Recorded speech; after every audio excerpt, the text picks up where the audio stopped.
तो गाइस आज हम बात करेंगे मैनेजर किम के चैप्टर नंबर 159 के बारे में। और पिछले चैप्टर में हमने देखा था वैलेंटीना और ड्यूकमैन के काफी खतरनाक पंगे चल रहे होते हैं, जहाँ पे ड्यूकमैन थोड़ा सा जख्मी होने के बाद जोश में आ चुका होता है और उसने वैलेंटीना के ऊपर काफी सारे मुक्के बजा दिए होते हैं। लेकिन इस चैप्टर की शुरुआत में हम देखते हैं एक पुराना सीन जब वैलेंटीना ऑक्शन जियोंग के साथ एरीज में थी। ऑक्शन जियोंग और वैलेंटीना एक साथ चल रहे होते हैं और ऑक्शन जियोंग वैलेंटीना को कहती है, वैलेंटीना तुम्हारे अंदर सच में कमाल का टैलेंट है, लेकिन मैंने तुम्हें अपना स्टूडेंट सिर्फ इसलिए बनाया था क्योंकि तुमने मुझसे वादा करा था कि तुम इससे अच्छे काम करोगी, किसी को नुकसान नहीं पहुंचाओगी, और इसी वजह से मैं तुम्हें एरीज में भी लेके आई थी। मुझे लगा था अगर जिनचोल आसपास होगा तो तुम कुछ सीखोगी उससे और गलत काम नहीं करोगी, लेकिन मुझे लगता है मैं बिल्कुल गलत सोच रही थी। दरअसल ऑक्शन जियोंग को पता होता है कि वैलेंटीना कुछ भी गलत सही नहीं देखती, बस किसी को भी मार देती है जहाँ पे उसका फायदा होता है। इसलिए ऑक्शन जियोंग की बात काटते हुए वैलेंटीना कहती है, फालतू की बातें करना बंद करो, जो मैंने आपसे वादा करा था उसकी एक कंडीशन थी, और उसकी कंडीशन ये थी कि आप मुझे वो सारी की सारी स्किल्स सिखाओगी जो आपको आती हैं, लेकिन अब तक आपने मुझसे अपनी कुछ स्किल्स छुपा के रखी हैं। क्यों, मैंने सही कहा ना? इसलिए पहले वादा आपने तोड़ा है, मैंने नहीं। और प्रेजेंट मोमेंट में जब ड्यूकमैन ने वैलेंटीना के मुक्का मार के उसको पीछे करा होता है, उसी वक्त वैलेंटीना को ये पुरानी यादें याद आ रही होती हैं। वैलेंटीना हवा में उड़ के पीछे की तरफ जा रही होती है और अपने मन में कहती है, आखिर अभी ये सारी बातें मेरे दिमाग में क्यों आ रही हैं? दरअसल वैलेंटीना को अभी ड्यूकमैन की बिल्कुल भी चिंता नहीं होती कि वो उससे कैसे फाइट करेगी, क्योंकि अगर सही मायनों में देखा जाए तो वैलेंटीना एक अलग ही लेवल की अशासन है। भले ही ड्यूकमैन भी काफी खतरनाक बंदा है, लेकिन वो वैलेंटीना को नहीं मार सकता। वैलेंटीना जैसे अभी पीछे की तरफ जा रही होती है, इतने में ही ड्यूकमैन ये देख के हैरान हो जाता है कि ना जाने कैसे उसके शरीर में अचानक से कट्स लग चुके हैं और उन कट्स से अचानक से खून की बौछार हो जाती है। ड्यूकमैन की हालत खराब हो चुकी होती है और उसे समझ भी नहीं आया होता है कि वैलेंटीना ने उसके साथ ये किया कब। लेकिन वैलेंटीना ड्यूकमैन के कट मारने के बाद कहती है, माफ करना, लेकिन जितना मैंने सोचा था तुम मुझसे ज्यादा ताकतवर हो और मुझे लगता है अभी के लिए मैं भी अपनी लिमिट्स तक पहुंच चुकी हूँ। इसलिए वैलेंटीना यहाँ से भागने की सोच रही होती है। हालांकि मैनेजर किम वैलेंटीना को आवाज मार के रोकने की कोशिश करते हैं, लेकिन ड्यूकमैन मैनेजर किम को कहता है,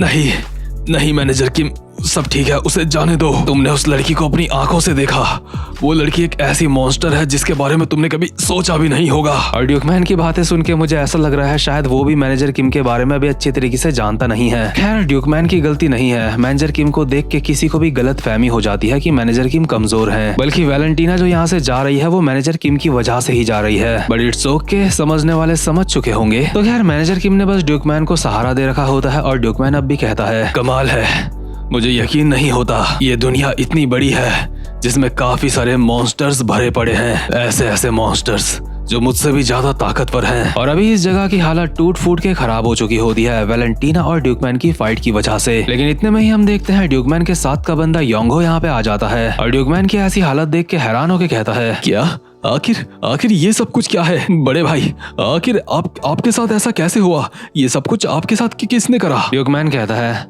अबे मुंह बंद कर, अपने इन जख्मों के बारे में बार बार याद करके मुझे बुरा लगता है, इसलिए इस बारे में अब ज्यादा बात मत कर। लेकिन बड़े भाई, हम ऐसे कैसे इस चीज को जाने दे सकते हैं? योंगहो, मुझे इस बारे में बात नहीं करनी है। और मैनेजर किम, अब तुम भी वापस जा सकते हो। मैनेजर किम कहते हैं, सर क्या आपको यकीन है आप सही रहोगे, मैं यहाँ से चला जाऊँ? हाँ मैनेजर किम, सब कुछ ठीक है, तुम यहाँ से जा सकते हो। वैसे भी तुम्हारा आसपास होना भी मुझे काफी ज्यादा महंगा पड़ता है, तुम काफी ज्यादा महंगे हो। तुम यहाँ पे मुझसे मिलने के लिए आए थे, इसके लिए भी तुम मुझसे पैसे देने वाले हो, है ना? नहीं सर, यहाँ पे मैं फ्री पे आया हूँ।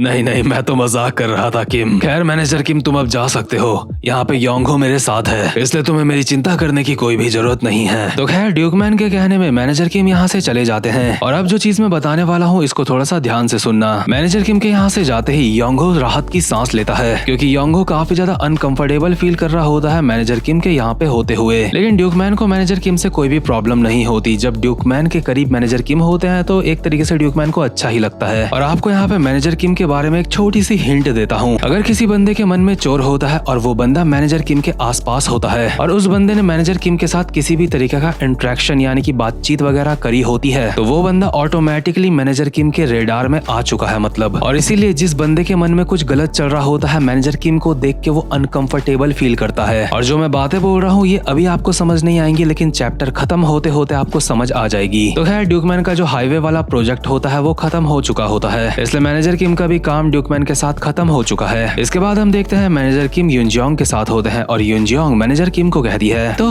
वो हाईवे वाला सारा का सारा काम खत्म हो चुका है ना? लेकिन तुम मुझसे ये सवाल क्यों पूछ रही हो? वेल, अगर तुम्हारा काम पूरा हो चुका है तो मैं चाहती हूँ हम साथ में शॉपिंग करने चलें। लेकिन आखिर मैं तुम्हारे साथ शॉपिंग करने क्यों चलूं? क्योंकि तुमने मुझे पहले कहा था कि तुम्हें होटल्स पसंद नहीं है, इसलिए हम शॉपिंग जा सकते हैं। वहीं दूसरे सीन में हम देखते हैं ड्यूकमैन जो जख्मी हुआ था अपने शरीर में उसने पट्टियां वगैरह लगा ली होती है और अभी मस्त करके तैयार हो रहा होता है कहीं जाने के लिए। और तैयार होते होते योंगहो को कहता है, हमारा प्राइवेट हाईवे वाला काम सच में खत्म हो चुका है। इसको करने के लिए काफी ज्यादा मेहनत और एनर्जी लगी है, इसलिए मैं अपने बिजनेस को अब और ज्यादा फैलाना चाहता हूँ। चलो योंगहो, चलने का वक्त हो चुका है, क्योंकि अब हमें बनाना है अपना चाइना टाउन। मतलब कि ड्यूकमैन का अपना अगला प्रोजेक्ट होता है एक टाउन बनाने का जिसका नाम है चाइना टाउन। वहीं दूसरे सीन में हम देखते हैं सैरा सिन को, जो कि शांगहो चुई को बता रही होती है कि ड्यूकमैन एक अजीब किस्म का बंदा है। जब भी बात गैंग वॉन डो की आती है तो वो बंदा पागल हो जाता है। वो बंदा ड्यूकमैन गैंग वॉन डो के लिए काफी बड़े बड़े रिस्क लेने के लिए भी तैयार है। और ऑब्वियसली हम सबने पिछले चैप्टर में देखा था कि ड्यूकमैन गैंग वॉन डो से बहुत ज्यादा प्यार करता है, इसलिए अब ड्यूकमैन गैंग वॉन डो के डेवलपमेंट के लिए यहाँ पे एक चाइना टाउन भी बनवाने वाला होता है। लेकिन गैंग वॉन डो में इस तरीके की कोई चीज बनाना उसके लिए काफी ज्यादा रिस्की भी हो सकता है, क्योंकि ड्यूकमैन इस प्रोजेक्ट में अकेला काम नहीं कर रहा होता है। इस प्रोजेक्ट में ड्यूकमैन के साथ एक और बंदा काम कर रहा होता है जिसका इस प्रोजेक्ट में काफी बड़ा हाथ होता है और उसका नाम होता है चेयरमैन वैंग। और ड्यूकमैन अभी उस बंदे से ही मिलने के लिए जा रखा होता है। तो खैर जैसे ही ड्यूकमैन चेयरमैन वैंग के पास पहुंचता है तो चेयरमैन वैंग ड्यूकमैन की तारीफ करता है क्योंकि उसने अपना हाईवे वाला काम कंप्लीट कर लिया है। और चेयरमैन वैंग चाइना टाउन वाले प्रोजेक्ट में अब काम करने के लिए पूरी तरीके से तैयार होता है। दरअसल ड्यूकमैन के दिमाग में ये चल रहा होता है कि गैंग वॉन डो को छोड़ के वहाँ के लोग जा रहे हैं वहाँ से, इसलिए वहाँ की पॉपुलेशन बहुत ज्यादा कम हो रही है और काफी सारे बाहर की कंट्री के लोग वहाँ पे काम करने के लिए आ रहे हैं। क्योंकि गैंग वॉन डो के लोग वहाँ पे नहीं है तो बाहर से लोगों की जरूरत पड़ रही है गैंग वॉन डो के लोगों को काम करवाने के लिए, इसलिए बाहर से आए हुए लोगों को वहाँ पे रहने वहने की काफी ज्यादा दिक्कत होती है। इसलिए ड्यूकमैन ये चाइना टाउन बनवाना चाह रहा होता है, जिस वजह से उसे भी काफी ज्यादा प्रॉफिट होगा और गैंग वॉन डो भी काफी ज्यादा ग्रो करेगा। और चेयरमैन वैंग भी काफी ज्यादा बड़ा आदमी होता है, इसलिए उसने गवर्नमेंट से बात कर ली होती है इस प्रोजेक्ट के ऊपर। और इस प्रोजेक्ट के ऊपर चेयरमैन वैंग काफी सारा पैसा भी लगा रहा होता है। और ड्यूकमैन को इस बात की खुशी होती है कि अगर ये प्रोजेक्ट भी कामयाब हो गया तो उसको इस प्रोजेक्ट की काफी ज्यादा बड़ी हिस्सेदारी मिलेगी और ये बात पहले से ही तय हो चुकी है। और बड़ी हिस्सेदारी का मतलब बड़ी पावर और बड़े पावर का मतलब कि वो गैंग वॉन डो को जल्दी ग्रो कर पाएगा। तो खैर यहाँ पे सारी की सारी बातें होने के बाद ड्यूकमैन चेयरमैन वैंग को कहता है, ठीक है चेयरमैन वैंग, सब कुछ सही है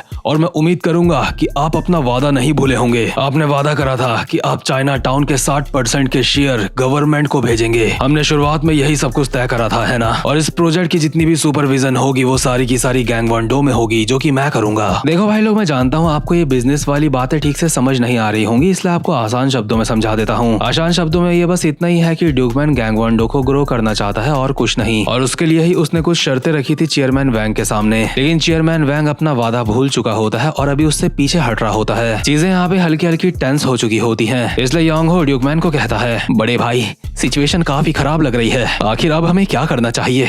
मुझे माफ करना, जो भी होने वाला है मैं उसके लिए आपसे पहले ही माफी मांगता हूँ। और इसी के साथ योंगहो ड्यूकमैन के चाकू घोंप देता है और कहता है, शुरुआत से ही चाइना टाउन वाला प्रोजेक्ट मेरा होना चाहिए था। मैंने चेयरमैन वैंग से पहले ही वादा कर लिया था। इस प्रोजेक्ट में मैं चेयरमैन वैंग का साथ दे रहा हूँ, जिसके बदले में वो मुझे 20% शेयर देने वाले हैं इस प्रोजेक्ट के। योंगहो भी लगातार ड्यूकमैन के चाकू मारे जा रहा होता है और उसको बोल भी रहा होता है, प्लीज इस सब चीज के बारे में ज्यादा बुरा मत सोचना, मुझे माफ कर देना। ये सब तुम्हारे साथ जो कुछ भी हो रहा है इसको ये समझ लेना कि ये तुम्हारे कर्मों की सजा है। वैसे ड्यूकमैन चाहता तो योंगहो के इस सरप्राइज अटैक को डॉज कर सकता था, लेकिन वो वैलेंटीना से फाइट करके पहले ही काफी ज्यादा जख्मी होता है, इसलिए वो ऐसा नहीं कर पाया। चाकू पड़ने की वजह से ड्यूकमैन का भी खून भी बह रहा होता है और ड्यूकमैन अपने मन में सोच रहा होता है कि क्या उसका अंत इस तरह से होने वाला है। ड्यूकमैन बेचारे ने अपने मन में काफी सारे सपने देखे थे गैंग वॉन डो को इंक्रीज करने के लिए, उसको ग्रो करने के लिए, लेकिन वो सारे के सारे सपने उसकी आंखों के सामने टूट रहे होते हैं अभी जैसे जैसे उसके चाकू पड़ रहे होते हैं। ड्यूकमैन बेचारे का खून तो बह ही रहा होता है, साथ में उसके आंसू भी बह रहे होते हैं और वो अपने मन में कहता है, मैं गैंग वॉन डो को ग्रो करवाना चाह रहा था, लेकिन मेरे साथ ये सब कुछ क्या इसलिए हो रहा है क्योंकि ये मेरे कर्मों की सजा है? क्या मैंने पिछले जो गलत काम करे हैं उन वजहों से गैंग वॉन डो ग्रो नहीं कर पाएगा अब? लेकिन नहीं, अभी इन बातों में आंसू बहाने का वक्त नहीं है। चाहे कुछ भी हो जाए मुझे ये सब कुछ रोकना होगा। वहीं दूसरे सीन में मैनेजर किम जहाँ पे युनजियोंग के साथ होते हैं और शॉपिंग करके वापस वापस आ रहे होते हैं। इतने में ही मैनेजर किम एक जगह पे रुकते हैं और युनजोंग को कहते हैं, मुझे माफ करना, चाहे मैं उस चीज के बारे में जितना भी सोचना बंद कर दूं, लेकिन मेरी इंस्टिंक्ट मुझे बोल रही है कुछ तो गलत चल रहा है। मुझे लगता है ड्यूकमैन वाला मामला अभी खत्म नहीं हुआ है। मैनेजर किम अभी अलर्ट मोड में आ चुके होते हैं और अपने मन में बोल रहे होते हैं, ड्यूकमैन चो गैंगवॉन-डो का विकास करने के लिए काफी ज्यादा सीरियस है। उस इंसान के अंदर वो जज्बा है कि वो गैंगवॉन-डो को बदल सकता है, लेकिन जब भी मैं उसके जज्बे को देखता हूँ तो मुझे उसके नतीजे काफी ज्यादा बेकार दिखते हैं। इसलिए मुझे अभी वापस उसके पास जाना होगा। भले ही मैं उसके गोल्स अचीव करने में उसकी मदद ना कर पाऊं, लेकिन अभी मुझे उसके पास जाना होगा इससे पहले कि मुझे ज्यादा देर हो जाए। मतलब कि मैनेजर किम को पहले ही फीलिंग आ चुकी थी कि ड्यूकमैन के साथ किसी न किसी तरीके का धोखा तो होने वाला है, और इसलिए मैंने वीडियो की शुरुआत में आपको कहा था कि योंगो को मैनेजर किम को देख के अजीब लग रहा है, क्योंकि मैनेजर किम जितना देर योंगो के पास रहे थे उतना योंगो के लिए खतरा था कि मैनेजर किम को उसके इरादों के बारे में पता चल जाएगा। और अभी मैनेजर किम तैयार होते हैं ड्यूकमैन की मदद करने जाने के लिए, लेकिन यकीन मानो ये वाला आर्क और भी ज्यादा खतरनाक होने वाला है, क्योंकि चीजें और ज्यादा इंटेंस होने वाली हैं और जल्दी मैनेजर किम वर्सेस शिनगन के ऊपर भी एक वीडियो आने वाली है। तो खैर गाइस, उम्मीद करता हूँ कि आपको आज की वीडियो भी अच्छी लगी होगी, इसलिए चैनल को सब्सक्राइब और वीडियो को लाइक जरूर से कर लेना। अब मैं मिलूंगा आपसे अपनी नेक्स्ट वीडियो में, तब तक के लिए गुड बाय।